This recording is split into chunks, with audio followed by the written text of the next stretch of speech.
Smart मीटरची सक्ती करणार नसल्याच्या मुख्यमंत्र्यांनी विधानसभेच्या पटलावर दिलेल्या आश्वासनाला याच सरकारने कचऱ्याच्या पेटीत टाकून स्मार्ट मीटरची अंमलबजावणी वेगाने सुरू केली, असं म्हणत स्मार्ट मीटर सक्तीविरोधातील मोर्चात रोहित पवारांनी राज्य सरकारवर हल्लाबोल चढवलाय. गेले किती दिवस पाऊस नाही झाला इथं? 20-21 दिवस तुम्ही सर्वजण तुमच्या हक्कासाठी इथं एकत्रित आला का नाही आला? मग कुणी आशीर्वाद दिला आज आपल्या सर्वांना? दिला का नाही दिला? मग कुठं ना कुठं तरी ही जी तुमची एकजूट आहे ना, ही अशीच आपल्याला कायम ठेवावी लागणार आहे. कारण का हे जे सरकार आहे ते गेंड्याच्या कातडीचं सरकार आहे, झोपायचं सोंग घेतलेलं सरकार आहे. यांना सामान्य लोकांचं काहीही पडलेलं नाही. त्यामुळे ह्या सरकारला जागं करायचं असेल तर तुम्ही ज्या मोठ्या संख्येने इथं आलेला आहात, अशाच पद्धतीने येत्या काळामध्ये आपल्या सर्वांच्या हक्कासाठी आपल्याला लढावं लागेल. लढणार का नाही लढणार? एकदा हात वर करून सांगा, आम्ही आमच्या हक्कासाठी लढणार. मग झालं. मग मला वाटत नाही काय अडचण आहे. काही दिवसांपूर्वी अतुल भाऊ मला भेटले. त्यांनी मला सांगितलं, आमच्या अध्यक्षांना सांगितलं, काळे साहेब तिथं होते आपले खासदार, की हा जो स्मार्ट मीटरचा प्रश्न आहे तो लोकांसाठी अतिशय महत्वाचा झालेला आहे. सामान्य लोकांकडनं वसुली केली जाते आणि स्मार्ट मीटर लावत असताना अधिकारी कोणाचंच तिथं ऐकत नाही, असं मला त्यांनी सांगितलंय. खरे का? असं झालंय का आपल्या या तालुक्यामध्ये? अहो, हे फक्त आपल्या तालुक्यामध्ये हे झालेलं नाही, अख्ख्या राज्यात अशा पद्धतीने लुटमार सरकारच्या माध्यमातून केली जाते. मला माहित नाही सरकारकडनं तुम्हाला काय कारण दिली गेली. एक ऑडिओ तुम्हा सर्वांना देवेंद्र फडणवीस साहेबांचा मी ऐकवतो. हे जे काय स्मार्ट मीटर तुमच्या घरी लावलं जातंय ना, त्याच्यातून वसुली कशी केली जाते ही काही प्रमाणात तुम्हा सर्वांना कळेल. लावू का ऑडिओ? मागच्यांना विचारतो, लावू का? शेतात नाही. आणि दुसरं, त्याला पेमेंट कसं होणार आहे? ही अशी सिस्टम नाही आहे की त्यांनी त्या ठिकाणी मीटर लावायचं आणि मग ते तुमच्या बिलात वसूल करायचं, असं नाहीये. सिस्टीम इम्प्रुव्हमेंट करता हे मीटर आपण लावतोय. त्यामुळे सिस्टीम इम्प्रूव्ह होऊन जेवढे अधिकचा महसूल प्राप्त होईल, म्हणजे समजा मागच्या वेळी त्या ठिकाणी जे काही आपलं बिलिंग झालं होतं, आपण जी काही वीज वापरली होती, त्या वापरलेल्या विजेत आणि आता रिअलायझेशन मध्ये जेवढा फरक होईल त्या फरकातनं त्यांना पेमेंट मिळणार आहे. त्याच्यामुळे हे काही त्यांना अपफ्रंट पेमेंट कुठलंही नाही. काय म्हणले देवेंद्र फडणवीस साहेब? आधी जेवढं बिल येत होतं आणि स्मार्ट मीटर लावल्यानंतर जेव्हा जे बिल वाढेल त्यातून या स्मार्ट मीटर कंपनीला पैसे मिळतील. बोलले का नाही बोलले? मग त्याचा अर्थ काय? आधी जर 100 रुपये बिल येत असेल, आधी जर 1000 रुपये बिल येत असेल, तर स्मार्ट मीटर लावल्यानंतर ते बिल वाढणार, असं अप्रत्यक्षपणे देवेंद्र फडणवीस साहेब स्वतः बोलले. 2024ला जेव्हा हे इलेक्शन आत्ताचं झालं विधानसभेचं, त्याच्या आधी अधिवेशनामध्ये बोलत असताना त्यांनी काय सांगितलं? आम्ही त्या गोष्टीचा विरोध केला होता, या सर्व नेत्यांनी विरोध केला होता. त्यावेळेस सांगत असताना त्यांनी सांगितलं की आम्ही काय करतो, तुमचा विरोध आहे, लोकांचा विरोध आहे, ठीक आहे, आम्ही स्मार्ट मीटर लोकांच्या घरी जाऊन तिथं लावणार नाही. आम्ही काय करतो, जे सरकारी कार्यालय, शासकीय कार्यालय, तिथं आम्ही पहिलं स्मार्ट मीटर लावतो. 5 वर्ष बघतो बिल वाढतंय का कमी होतंय, आणि 5 वर्ष बघितल्यानंतर मग आम्ही सामान्य लोकांच्या घरी जाऊन तिथं स्मार्ट मीटर लावेल. जसं इलेक्शन झालं त्याच्या दुसऱ्या दिवसापासून तुमच्या घरी येऊन अधिकारी काय सांगतात? स्मार्ट मीटर लावावंच लागेल. बरोबर का नाही?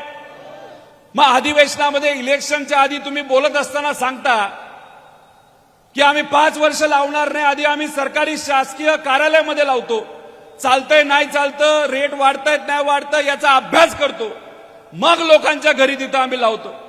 पण इलेक्शन झाल्यानंतर मतदान मिळाल्यानंतर तुमचे आमदार तिथे निवडून आल्यानंतर तुम्ही सत्तेत आल्यानंतर तुम्ही जर लोकांना विसरून जात असताल, लोकांना दिलेला शब्द विसरून जात असताल, हे आम्हाला चालणार नाही.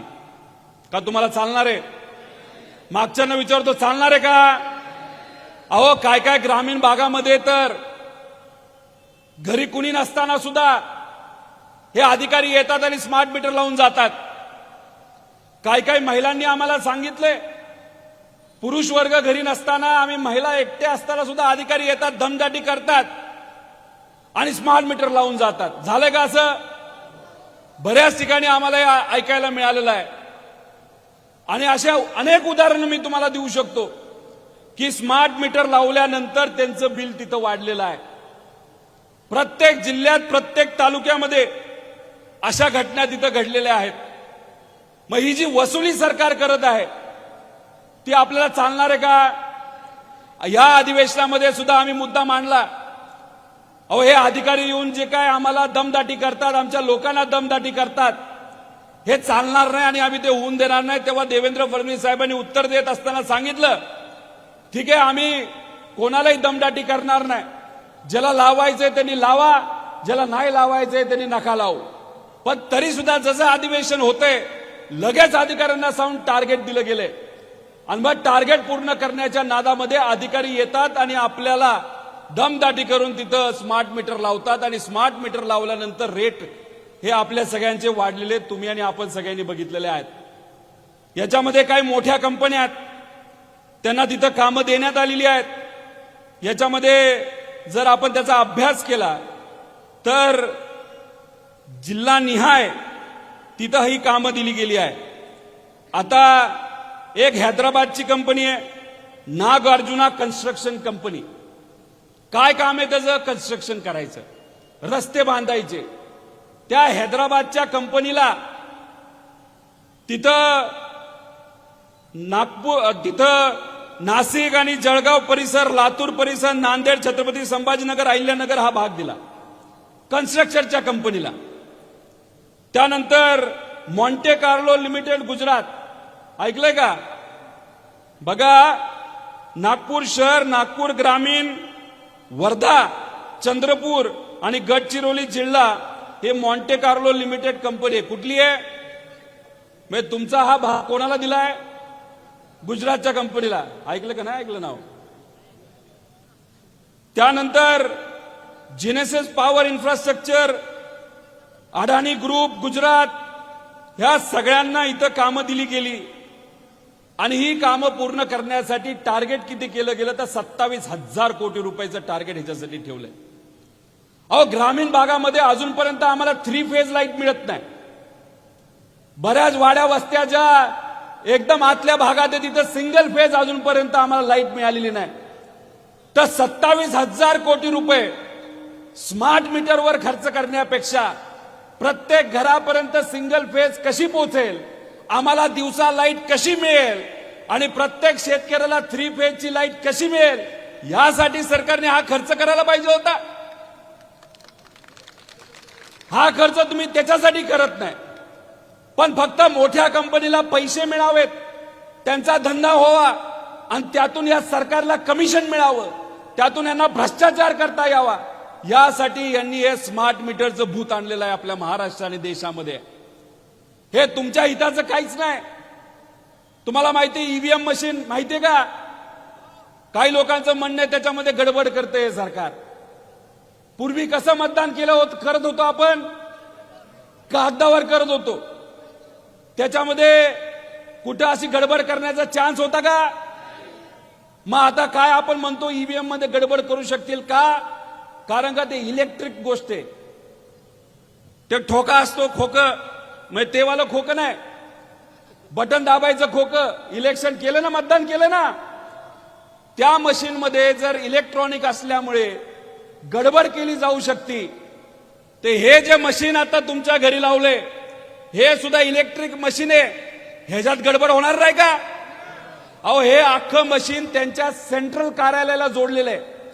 तिथून जर त्यांनी ठरवलं की या घरातून, ते जे घर दिसते मागे त्या घराला स्मार्ट मीटर लावला असेल, त्या घराला जर 200 रुपये बिल येत असेल, ते 500 रुपये आलं पाहिजे, तर ते तिथं बसून ऑफिसमध्ये बसून तिथे ठरवू शकतात.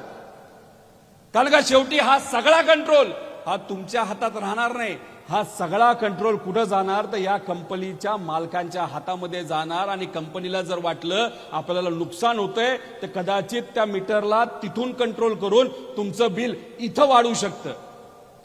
जर आतापर्यंत 600चं बिल येत असेल आणि तुम्हाला 700-800चं बिल आलं असेल, तर याच्यामध्ये नक्कीच काय ना काही ती गडबड आहे का नाही, का असंच हवेतून बिल वाढलं. हे मशीन लावण्यापासून अनेक ठिकाणी बिलं वाढलेलं आम्हा सगळ्यांना माहिती आहे. मला माहित नाही तुमच्या तालुक्यात वाढलंय का. अहो, पुण्यामध्ये आंबेगाव परिसरामधील एक ग्राहक आहे, 600 रुपये बिल येत होतं आणि हे मशीन लावल्यानंतर पहिल्याच महिन्यात किती बिल आलं माहितीये, 10,000 रुपये. त्यानंतर नागपूरमध्ये धरेंद्र नावाची एक व्यक्ती आहे, महिन्याचं बिल किती आलं त्याला, एका घराचं 4 लोक राहतात घरात, 70,000 रुपये. तिकडे कोकणात सुरेंद्र भाऊ म्हणून आहेत, घर बंद, कुणी राहत नाही, कामाला पुण्यामध्ये आलेत, घरी कुणी राहत नसताना सुद्धा त्यांच्या त्या न राहत्या घराचं बिल किती आलं माहिती, 5,000 ते 6,000 रुपये.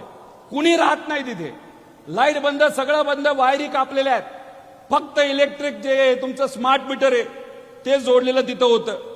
मग अशा पद्धतीनं बिलं जर वाढली जात असतील, वाढवली जात असतील, तर हा पैसा कोणाचा आहे जे तुम्ही कष्टाने कमवता.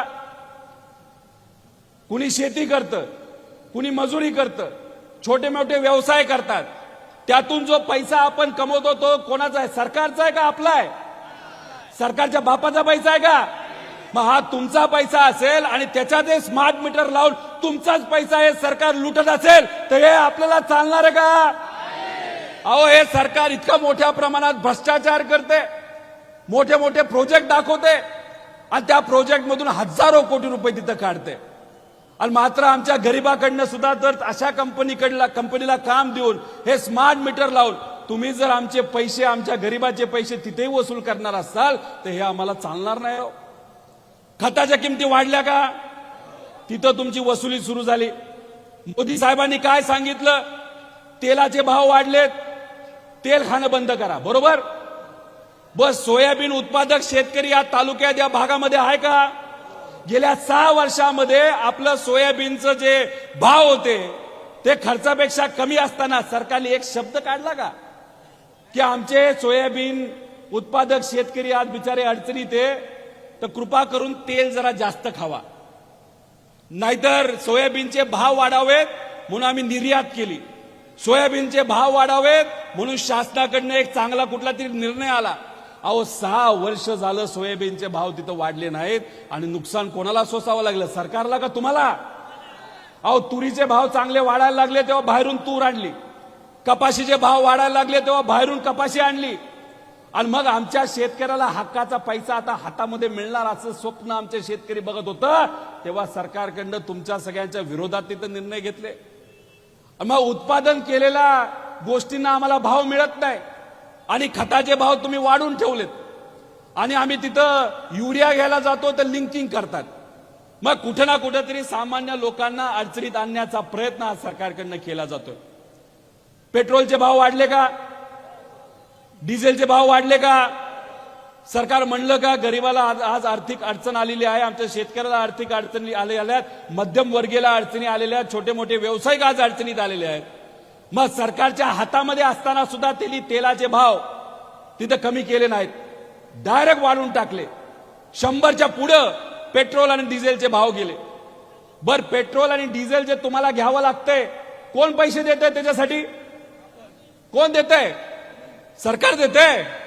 त्यामुळे मग पेट्रोलचे भाव वाढले त्याला पैसे तुम्हाला द्यावे लागतात, डिझेलचे भाव वाढले त्याला पैसे तुम्हाला द्यावे लागतात, साखरेचे भाव वाढले त्याला पैसे तुम्हाला द्यावे लागतात. तिथं अजून काय गोष्टी तुम्हाला घ्यायच्या असतील, स्टील नाही तर घर बांधायचं असेल सिमेंट, त्याला तुम्हाला पैसे द्यावे लागतात. मग एका बाजूली आमच्याकडनं फक्त वसूल केलं जातं आणि हे वसूल सगळ्या गोष्टी करत असताना त्याच्यात तुम्ही स्मार्ट मीटर आणून त्याच्यातही तुम्ही वसुली करत असाल, तर हे योग्य नाही, हे बरं नाही. हे गरिबाकडनं पैसा काढल्यासारखं आहे. बरेच शेतकरी इथं आलेले आहेत.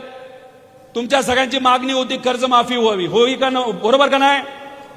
जेव्हा कर्जमाफीची योजना आणली ती फसवी आणली, त्याच्यामध्ये अनेक अटी टाकल्या जेणेकरून कोणालाच तिथं मदत मिळाली नाही पाहिजे असं कुठंतरी हेतू या सरकारचा होता. मग आपण विरोध केला, आपण आंदोलन केलं, आपण उपोषण केलं. या नेत्यांच्या मार्गदर्शनाखाली आपण तिथं रस्ता रोको केला. सरकारला सांगितलं की तुम्ही म्हणताय 55 लाख शेतकऱ्यांना तिथं मदत मिळू शकते, पण तुम्ही 1900 अट टाकली.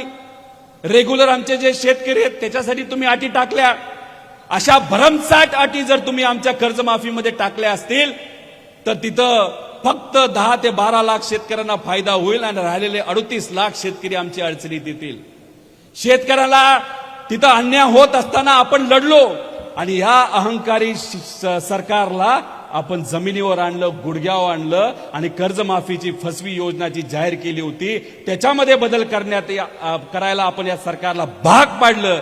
आणि आज आपण जर बघितलं तर या सरकारने जी फसवी योजना आणली होती ती बंद करून नवी योजना सरकारला आणायला लावली आणि 55 लाख शेतकऱ्यांना तिथं फायदा होणार आहे. पण 55 लाख शेतकऱ्याला फायदा होत असताना त्यासाठी तुम्ही आपण सर्वांनी मिळून लढा लढला. पण आजपर्यंत गेल्या 2 महिन्यामध्ये सरकारकडनं किती लाख शेतकऱ्यांना मदत दिली? फक्त 6 लाख शेतकऱ्यांना. 55 लाख शेतकऱ्यांना मदत आपल्याला द्यायची असेल तर अजून 1 वर्षभर तिथं लागणार आहे. आम्हाला हाच तर प्रश्न सरकारला करायचा आहे. तुम्ही फसवी योजना आणली, त्यात तुम्ही अशा काय अटी टाकल्या ज्याच्यामध्ये शेतकऱ्याला सांगितलं होतं की तुला 50,000ची मदत पाहिजे असेल आणि तुझं 2 लाख कर्ज जर थकीत असेल तर पहिले 1.5 लाख रुपये भर, मग तुला 50,000ची मदत आणतो. आम्ही म्हणलं हे चालणार नाही, कर्जमाफी नाही, कर्ज वसुली आहे. आणि मग आंदोलन केल्यानंतर सरकारला त्या ठिकाणी गुडघ्यावर आणल्यानंतर त्यांनी मान्य केलं असलं तरी दुर्दैव असं आतापर्यंत फक्त 6 लाख शेतकऱ्यांना फायदा झाला. आपल्या या जिल्ह्याची काय परिस्थिती? कर्जमाफी झाली का? त्यामुळे या व्यासपीठावरनं तुमच्या सगळ्यांच्या उपस्थितीमध्ये सरकारला सांगतो, आमच्या सगळ्या नेत्यांच्या वतीने तुमच्या वतीने या सरकारला सांगतो, जर पुढच्या 15 दिवसामध्ये सरसकट 55 लाख शेतकऱ्यांना तुम्ही कर्जमाफी जे काय आमचं ठरलेलं आहे त्या पद्धतीने दिली नाही तर उद्या जाऊन परत एखादं मोठं आंदोलन जर करायचं झालं तर या आमच्या शेतकऱ्यांसाठी ते आम्ही आंदोलन करायला तयार. आल्या आल्या अनेक माता भगिनी दिसल्या. इलेक्शनच्या आधी तुम्हाला माहिती लाडकी बहीण योजना आणली होती. इलेक्शनच्या आधी 3-3 महिन्याचे पैसे ऍडव्हान्स मध्ये दिले का नाही दिले? तुम्हाला 2 महिन्याचे पैसे ऍडव्हान्स मध्ये दिले, 3 महिन्याचे पैसे ऍडव्हान्स मध्ये दिले. तुम्ही मतदान केलं, काय हरकत नाही, मतदान झालं.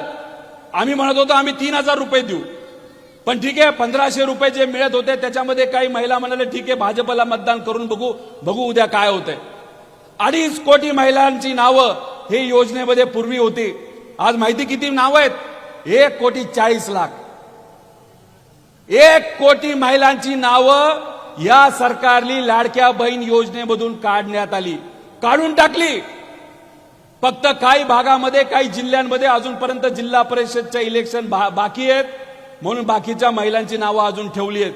जशी जिल्हा परिषदची इलेक्शन संपतील हे राहिलेले 1.5 कोटी महिलांची सुद्धा कदाचित नावं ही काढली जातील. इथं उपस्थित असणारा किती महिला अशा आहेत की ज्यांची नावं आधी होती आणि आता नाहीत? असं किती आहेत? त्यांनी हात वर करा. किती हात वर करा? 40% महिला आहेत तिथं. 1 कोटी महिलांची नावं कमी करी. यांना ऍडव्हान्स मध्ये पैसे इलेक्शनच्या आधी दिले, इलेक्शन झालं हे विसरून गेले. धानाला बोनस देऊ असं सांगितलं इलेक्शनच्या आधी, इलेक्शन झाले की विसरून गेले. सर्व समाजाच्या जाती धर्मांच्या मुला मुलींना सांगितलं सारथी घ्या, महाज्योती घ्या, बार्टी घ्या, आदिवासी समाजाच्या योजना घ्या की तुम्हाला अजून पैसे वाढवून देऊ. इलेक्शन झालं वाऱ्यावर सोडून दिले या सगळ्या विद्यार्थ्यांना. हे असं सरकार आहे, हे फसवं सरकार आहे. यांना काय नाही पडलं, फक्त काय पडलंय तर इलेक्शन पडलंय, आपल्याला जिंकायचं आणि सत्तेत जाऊन बसायचं. आणि जी कुठली सरकारची योजना असेल त्याच्यामध्ये मोठ्या प्रमाणात भ्रष्टाचार तिथं करायचा. आता गेले 21 दिवस या भागामध्ये पाऊस नाही. पालकमंत्री किती वेळा आले आपल्या जिल्ह्यामध्ये? आले का मंत्री? आता काही पिकं हिरवी दिसतात, काय हरकत नाही. पण समजा इथं पाऊसच पडला नाही पुढच्या काही दिवसांमध्ये, आहे ते पीक आपल्या हातात राहणार आहे का? जर आहे ते पीक राहणार नसेल तर मग थंडीतलं जे आमचं पीक असेल, येणारं जे पीक असेल रब्बीचं, ते पण आम्हाला मिळणार नाही. म्हणजे खरीफ नाही, रब्बी नाही, मग शेतकऱ्यांनी जगायचं कसं? जर शेतकरी जगला नाही तर मजुरांनी जगायचं कसं? मग आज आमच्या या लोकांना ज्या अडचणी आहेत त्या समजून घेण्यासाठी तुमच्या जिल्ह्यामध्ये जर पालकमंत्रीच येत नसेल तर त्या पालकमंत्र्यांना, कोण आहे पालकमंत्री? त्या पालकमंत्र्यांना तुम्ही विचारायचं, तुम्ही पालकमंत्री काय लोणचं घालण्यासाठी झालाय का? हा, इथं आम्हाला लाईटची अडचण आहे ती समजून घेण्यासाठी तुम्हाला येता येत नाही. आमच्याकडे पाऊस नाही झाला, प्यायला पाणी नाही, शेतीला पाणी नाही, ते समजून घेण्यासाठी तुम्ही येत नाही. इथं आम्हाला बोगस बियाणं मिळतंय, बाहेरून बियाणं येतंय जे उगवत नाही, ते समजून घेण्यासाठी इथं पालकमंत्री येत नाही. आमच्या लाईटच्या ज्या अडचणी आहेत, जे काय आमचं इथं स्मार्ट मीटरचा मुद्दा आहे, ते समजून घेण्यासाठी इथं पालकमंत्री येत नाही. त्यामुळे अशा पद्धतीने या सर्व नेत्यांना तुम्ही प्रश्न विचारले पाहिजे. सोशल मीडियावर आमची जेनजी लोक आहेत, मुलं आहेत, त्यांना मी विनंती करतो, प्रश्न तुम्हा आपल्या सगळ्यांना विचारावे लागतील. आमच्या माता भगिनींना सांगतो, हे प्रश्न आपण सुद्धा विचारले पाहिजे. शेतकऱ्याला, मजुराला, सर्वांनाच मी विनंती करतो. सरकार जर असंच वागत राहिलं तर गरीबाचं खूप मोठं नुकसान होणार आहे. श्रीमंताचं होणार नाही हो. श्रीमंताला कुठंतरी एखाद्या रस्त्याचं कॉन्ट्रॅक्ट मिळेल, श्रीमंताला तिथं लाईटचं कॉन्ट्रॅक्ट मिळेल, श्रीमंताला बिल्डिंगचं कॉन्ट्रॅक्ट मिळेल, श्रीमंताला लेबरचं कॉन्ट्रॅक्ट मिळेल. मग सगळं श्रीमंताचंच मिळणार असेल तर गरीबाच्या पोरांनी काय करायचं? आजच तुम्हाला माहिती आहे, अमरावतीमध्ये 3 मुलं दुर्दैवाने, लहान मुलं मृत्युमुखी पडले. श्रीमंताची पोरं होती का? कोणाची मुलं होती? गरीबाची पोरं होते. त्यामुळे जेव्हा केव्हा अशी एखादी अडचण येते तेव्हा गरीबाचीच पोरं दुर्दैवाने त्या ठिकाणी अडचणीत येत असतात. गेल्या 3 वर्षामध्ये या सरकारच्या काळामध्ये 5 वर्षाच्या खालील 44,000 मुलं ही मृत्युमुखी पडलीत आपल्या या महाराष्ट्रामध्ये. कुपोषण असेल, आजारपण असेल, डॉक्टरची सेवा नाही मिळाली म्हणून असेल, एखादा ऍक्सिडेंट झाला म्हणून असेल, एखादं हॉस्पिटलला आग लागली म्हणून असेल, 44,000 लहान मुलं जे 5 वयाच्या खाली आहेत, अशा लहान मुलांचा मृत्यू आपल्या या महाराष्ट्रामध्ये गेल्या 3 वर्षामध्ये झालाय. केली का चर्चा सरकारने या बाबतीत? केली का चर्चा या बाबतीत? गेल्या 3 महिन्यामध्ये आपल्या या जिल्ह्यामध्ये 30 ते 40 शेतकऱ्यांनी आत्महत्या केली. एका तरी शेतकऱ्याच्या घरी पालकमंत्री गेलाय का? की बाबा काय अडचण होती, कपाशीचे भाव वाढले नाही, नको काळजी करू, आम्ही काहीतरी करतो. सोयाबीनचे भाव वाढत नाहीत, तुला अडचणी आहेत, काहीतरी आम्ही करतो. मुलांचं शिक्षण थांबावं लागलं, काळजी करू नको, काहीतरी आम्ही करू, स्कॉलरशिप देऊ. पण नाही, जेव्हा गरीबाला एखादी अडचण असते तेव्हा हे नेते येत नाहीत. पण इलेक्शन आलं की आश्वासन देण्यासाठी 100% इथं हे सगळे नेते येतात. बघितलं का नाही? ह्याच्या आधी इलेक्शनला हे सत्ताधारी आमदार नेते इथं येऊन मोठी मोठी भाषण केलं असेल आणि सांगितलं असेल आम्ही हे करू, आम्ही ते करू. पण त्यांच्या त्या आश्वासनाला काय झालंय तर काय नाही, केराची टोपली त्यांनी त्या ठिकाणी दिलेली आहे. त्यामुळे तुम्हा आपल्या सगळ्यांना संघटित व्हावं लागेल. युवांनी दाखवून दिलं, युवांचा एखादा प्रश्न असेल, जर युवा सर्व एकत्रित आले तर या अहंकारी सरकारला गुडघ्यावर आणण्याची ताकद युवामध्ये आहे. हे दिल्लीला युवांनी दाखवून दिलेलं आहे. नीटचा पेपर फुटला, त्यासाठी अख्ख्या देशामध्ये एक मोठं आंदोलन उभं झालं आणि मग सरकारला एका मंत्र्याला घरी पाठवावं लागलं. अहो फक्त नीटचा पेपर फुटलाय असं नाही, स्पर्धा परीक्षेची काही मुलं इथं आली असतील. अहो तिथं स्पर्धा परीक्षेचा अनेक स्पर्धा परीक्षा ज्या सरकारच्या माध्यमातून एमपीएससीच्या घेतल्या जातात, त्यात पेपर फुटला. पोलिसाचा पेपर फुटला, त्याच्याजवळ तलाठी भरतीमध्ये 3,000 कोटीचा भ्रष्टाचार झाला. मी बोलत होतो त्यावेळेस मंत्र्याच्या विरोधात, अहो भ्रष्टाचार झालाय, पैसे देऊन लोक तलाठी झालीत. मला शेतकऱ्याला विचारायचंय, जेव्हा केव्हा तुम्हाला अडचण असते, अतिवृष्टी झाली, पाऊस कमी पडला, जर एखादं तुम्हाला तिथं सर्वे करायचा आहे तर तुम्ही कोणाकडे जाता? तलाट्याकडे जाता. तलाठी जर 40 लाख रुपये घेऊन, 40 लाख रुपये देऊन जर तलाठी झाला असेल तर ती तुमची कामं करणार आहे का? तो काय म्हणेल, थांब जरा 40 लाख देऊन मी तलाठी झालो, आधी मला पैसे वसूल करू दे, मग तुझी कामं बघतो. अशा पद्धतीने युवांचे ज्या परीक्षा दिल्या जातात, तुमची मुलं, कष्टकऱ्याची मुलं, शेतकऱ्याची मुलं, मजुराची मुलं, मध्यमवर्गीयांची मुलं हे कष्ट करतात, अभ्यास करून आई वडिलांचं स्वप्न पूर्ण व्हावं, मी अधिकारी बनावं, या हेतूतून बिचारे ठिकठिकाणी क्लासेसला जातात आणि पेपर द्यायला जेव्हा बसतात तेव्हा त्यांना कळतं दुर्दैवाने तिथं पेपर फुटलाय. मग काय करायचंय सामान्य लोकांनी? आपल्या सर्वांना आता पर्याय राहिला नाही, आपल्याला रस्त्यावर यावं लागेल. आज तुमच्याशी बोलत असताना महाराष्ट्रातला तमाम आदिवासी वर्ग, युवा वर्ग आज रस्त्यावर आला, आंदोलन करतोय. तुमच्याकडे येत असताना थोडासा उशीर झाला, त्याचं कारण हेच आहे. नागपूर आणि परिसरातले युवा आदिवासी बंधू आणि भगिनी हे त्यांच्या हक्कासाठी आंदोलनात नागपूरला बसले होते, त्यांच्याशी चर्चा केली. काल मी पुण्यामध्ये काही आदिवासी बांधव तिथं उपोषणाला बसले होते, त्यांना भेटलो, त्यांच्याशी चर्चा केली. मंत्र्यांशी बोललो, मंत्र्यांना फोन करतो, त्यांच्याशी चर्चा करतो. मंत्री आम्हाला काय म्हणतात माहितीये? माझ्या हातामध्ये काहीच नाही. आणि मग तुमच्या हातामध्ये काहीच नाही तर मंत्री कशाला झालाय? काय खुर्ची गरम करण्यासाठी मंत्री झालाय का तुम्ही? अरे आमच्या अडचणी सोडण्यासाठी तुम्ही मंत्री झाला असाल, काय झालं तरी म्हणता मुख्यमंत्र्याच्या हातात, मुख्यमंत्र्याच्या हातात. मग मुख्यमंत्र्याच्या हातामध्ये असेल तर मुख्यमंत्र्यांना बोलवा आणि आमच्या गरीबाच्या अडचणी त्या ठिकाणी लगेचच्या लगेच तिथं सुटल्या पाहिजे, अशी मागणी आम्ही त्या ठिकाणी करतो. पण यांना काय आहे की यांना शक्तीपीठ मार्ग करायचा आहे. मला माहित नाही या भागातून जातो का नाही जात, पलीकडच्या बाजूला जातो. 1,40,000 कोटीचा मार्ग आहे महाराष्ट्रामध्ये आणि उत्तर प्रदेशमध्ये. नॅशनल हायवे माहिती का तुम्हाला? नॅशनल हायवे माहिती ना? केंद्राची ती संस्था आहे, त्याच्यातून रस्ते केले 8 पदरी. किती? 8 पदरी हायवे केला. तो हायवे बांधायचा प्रति किलोमीटर, 1 किलोमीटरला खर्च उत्तर प्रदेशमध्ये किती आला? 45 कोटी रुपये. हा शक्तीपीठ मार्ग जो केला जातोय त्याच्यामध्ये खर्च किती होतो माहितीये का? 6 पदरी रस्त्याला. 8 पदरी रस्ता मोठा का 6 पदरी मोठा? 8 पदरी. 8 पदरी रस्त्याला 45 कोटी रुपये. आणि महाराष्ट्र सरकार इन्फ्रास्ट्रक्चरच्या नावावर तुमचा हक्काचा पैसा, तुमचा टॅक्सचा पैसा या शक्तीपीठ मार्गावर किती खर्च करतं माहितीये का? प्रति किलोमीटर 90 कोटी रुपये. 800 किलोमीटरचा रस्ता अतिरिक्त 40 ते 50 कोटी रुपये हे सरकारमध्ये असणारे सर्व नेते खातायत, भ्रष्टाचार करतायत. हा आकडा जर 800 किलोमीटरला घेतला तो आकडा येतो 40,000 कोटी रुपये. 40,000 कोटी रुपये. का इलेक्शनमध्ये पैसा लागतो?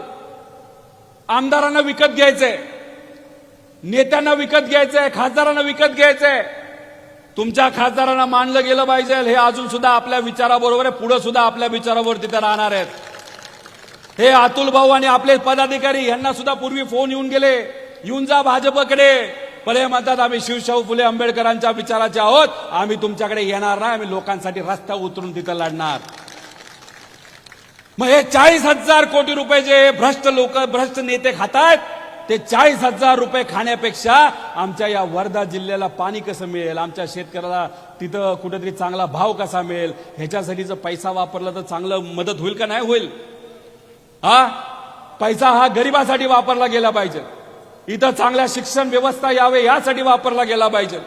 इथं कॉलेज आलं पाहिजे, मेडिकल कॉलेज आलं पाहिजे, इथं चांगलं कुठेतरी हॉस्पिटल आलं पाहिजे, यासाठी तिथं पैसा हा वापरला गेला पाहिजे असं आमच्या सगळ्यांचं मत आहे. त्यामुळे आता शशिकांतजी शिंदे साहेब आपल्या सगळ्यांना मार्गदर्शन करतील. पण ही जी एकजूट आहे ती एकजूट तुम्हा आपल्या सगळ्यांना अशीच कायम ठेवावं लागेल. उद्या जाऊन काही महिलांवर अन्याय झाला, गेल्या 2 वर्षामध्ये आपण जर बघितलं तर 50,000 पेक्षा जास्त महिलांवर तिथं रेप नाही तर त्यांच्यावर अन्याय झालेल्या घटना या महाराष्ट्रामध्ये घडल्यात. आपल्या महाराष्ट्रामध्ये जिथं पूर्वी महिलांना सेफ वाटत होतं, सुखरूप वाटत होतं, भीती वाटत नव्हती आपल्या महिलांना, माता भगिनींना, पण याच महाराष्ट्रामध्ये गेल्या वर्षभरात 2 वर्षभरात 50,000 पेक्षा जास्त महिलांवर अत्याचार झालेले आहेत. काय चाललंय? का लक्ष नाही या सरकारचं? का लक्ष नाही होम मिनिस्टरचं? का आमच्या माता भगिनींवर तिथं अत्याचार होतात? का आमच्या लहान पोरींवर अत्याचार होतात? कारण या सगळ्या नेत्यांचं लक्ष कुठे आहे? तर फक्त इलेक्शनमध्ये लक्ष आहे, त्यांचं तुमच्या अडचणीकडे लक्ष नाही. त्यामुळे या झोपलेल्या सरकारला जर आपल्याकडं लक्ष द्यायचं असेल, त्यांचं लक्ष आपल्याकडे वेधायचं असेल, आपल्याकडे आणायचं असेल, तर काय करावं लागणार आहे? काय करावं लागणार आहे? रस्त्यावर जर एखादा युवकावर अन्याय झाला तर रस्त्यावर यावं लागणार आहे. एका माता भगिनीवर अन्याय झाला तर रस्त्यावर यावं लागणार आहे. शेतकऱ्याला हमीभाव मिळत नसेल, रस्त्यावर यावं लागणार आहे. दुष्काळ पडला आणि तिथं जर सरकारकडनं मदत केली जात नसेल, रस्त्यावर यावं लागणार आहे. कुठल्याही समाजाच्या लोकांवर अन्याय झाला तर रस्त्यावर यावं लागणार आहे. आणि मी सांगतो, वातावरण बदलते, वारं बदललंय. 2 दिवसापूर्वी राहुल गांधीजी कुठे आले होते? पुण्याला. 30,000 महिला स्वतःहून तिथे आल्या. आणि तसाच कार्यक्रम भाजपचा हा नागपूरला घेतला. तिथं किती लोक होते मला माहित नाही, मला काय बोलायचं पण नाही. राहुल गांधींच्या कार्यक्रमाला स्वतःहून लोक जात होते आणि इथं भाजपच्या कार्यक्रमाला लोकांना आणलं गेलं होतं. आणि गर्दी होईल का नाही माहित नाही म्हणून तो क्रिकेटर कोण, टिळक शर्मा का वर्मा, काय टिळक वर्मा, त्याला तिथं बोलवलं. अहो लोक सुद्धा गोळा होत नाही आता भाजपला. त्यामुळे मी तुम्हाला सांगतोय, वातावरण बदलते. ही आता परिस्थिती असेल तर 2029 पर्यंत याच्यापेक्षा 10 पट वातावरण बदललेलं असेल आणि आपल्या विचाराचं सरकार आलं असेल. पण हे करत असताना कृपा करून विनंती परत, जर कुठल्याही व्यक्तीवर अन्याय होत असेल तर आपल्याला लढावं लागणार आहे. आणि अतुल भाऊ, मला सांगायचंय, एखादा MSEBचा अधिकारी आला तर त्याच्यावर काही करू नका, मारामारी करू नका, पण त्याला ठणकावून सांगा, हे जे आमची प्रॉपर्टी, हे आमचं घर, हे आमच्या मालकीचं आहे, सरकारच्या बापाचं नाही. त्यामुळे आमच्या घरी येऊन आम्हाला धमकी नका देऊ की आम्ही हे मीटर लावणारच. आम्हाला वाटलं तर आम्ही मीटर लावून घेणार. आम्हाला जर वाटलं मीटर नाही लावायचं तर आम्ही बस मीटर लावून द्यायचा नाही. आहे ना पूर्वी सरकारचा मीटर, ती बघा आणि बिल काय करायचं करा. आम्हाला हे इलेक्ट्रिक आणि काय स्मार्ट बीड मीटर नको. आमच्या पोरांना तुम्ही हाताला काम द्या, आमच्या अडचणी सोडवा, तेवढंच खूप झालं. त्यामुळे याच्या पुढे काही झालं तरी ज्या सरकारने शब्द दिलाय की आम्ही घरी येऊन कुठेही तिथं तुम्हाला त्रास देणार नाही, आम्ही तिथं तुमच्या इच्छेच्या विरोधात जाऊन तिथं मीटर लावणार नाही, हो आमची इच्छा आहे, आमच्या घरी मीटर लावू नका, आता कोणालाही तुम्ही आमच्या घरी पाठवू नका, हे तिथं तुम्ही निश्चय करा. आणि उद्या जाऊन कुठलाही अधिकारी आला त्याला प्रेमाने चहा देऊन, कॉफी देऊन, अजून काय पाजायचं पाजा, म्हणजे पाणी पाजा नाही तर काही पाजा, आणि विनंती करा आमच्याकडे येऊ नका, आमचं जुनं मीटरच आम्हाला बरं आहे. ठरलं ना आपलं? ठरलं का? मग उद्या एखादं आंदोलन करायचं झालं तर अतुल भाऊ असतील, काळे साहेब असतील, आपले जे खासदार आहेत आणि आपले हे तुमच्या मनातले आमदार, उद्याचे आमदार, हे जेव्हा केव्हा तुम्हाला सांगतील तेव्हा आंदोलन ह्याच्यापेक्षा मोठं करायचं. तर त्यामुळे अधिकाऱ्यांना सांगतो, कलेक्टर साहेबांना सांगतो, पालकमंत्र्यांना सांगतो, इथल्या आमदारांना सांगतो, हे फक्त ट्रेलर आहे. जर उद्या जाऊन आमच्या या लोकांच्या घरी जाऊन तुम्ही अधिकाऱ्यांना पाठवून जर हे स्मार्ट मीटर लावलं ना, तर तुम्ही ठरवा 10 दिवस, 15 दिवस, महिना, मोठा पिक्चर यांना दाखवून देऊ की हे घाईला आले पाहिजे. एवढंच इथं या ठिकाणी सांगतो, थांबतो. जय हिंद, जय महाराष्ट्र, जय राष्ट्रवादी.